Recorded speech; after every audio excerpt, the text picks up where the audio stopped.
Hello, I'm Dr. Brandt Gibson, and today I want to talk to you about a common problem. Most of us have, if you look at it very carefully, will notice you have one hand that's bigger than the other.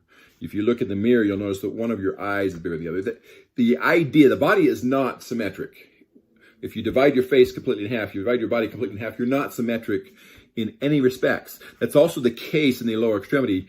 Most people, actually almost all people, have a leg length difference where one leg is slightly shorter than the other. This is not a problem in most cases, but in some individuals, there's a sufficient leg length difference that it can cause issues. So if you have a leg length problem where one leg's shorter than the other, you walk differently. For example, on the shorter leg, you're going to flatten out. You're going to pronate or flatten out to increase the length of that leg. And you're going to supinate a little bit more on the longer leg to shorten it. So as you're stepping down, you're going to supinate one, pronate the other to try to make them even. So why is that a problem? A lot of times you end up overworking certain areas. You can actually create stress fractures. You can actually get tendinitis. You can actually get posterior tibial tendon dysfunction, for example. You can get forms of plantar fasciitis. You can get all kinds of overuse type injuries in the foot and ankle because of this leg length difference. Another common one would be Achilles tendonitis, for example. But the idea is the leg length difference is really the problem, not the injury itself. And so a lot of times it is important you get evaluated, whether you do a gait analysis where you're walking and they watch to see if you have a leg length difference, or whether they have you sitting in the chair and they actually do evaluation to actually determine if you have one leg longer than the other. There are two types of leg length difference. There is a functional leg length difference and an anatomic leg length difference. An anatomic leg length difference most of us have.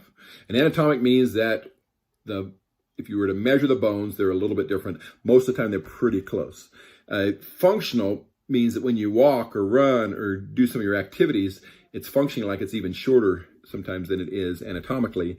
And that's what typically when individuals start to get symptoms. So if you have a functional leg length difference or you have a recurrent injuries that are happening because of a leg length difference, there's things that you can do to adjust for this. There really are three different ways that you can actually treat a leg length difference. There's four really. I mean, there's surgeries that can be done. If you have a significant leg length difference, you can do a surgery where you can actually lengthen the bones. I don't usually do that. I don't usually recommend that, but that is an option that is talked about. If you're really interested, go look up the Ilizarov technique and you can actually see, or the Ilizarov procedure, you can actually see how they cut the bones and over time they slowly lengthen them and have them heal as it's being lengthened to fix a significant difference in length.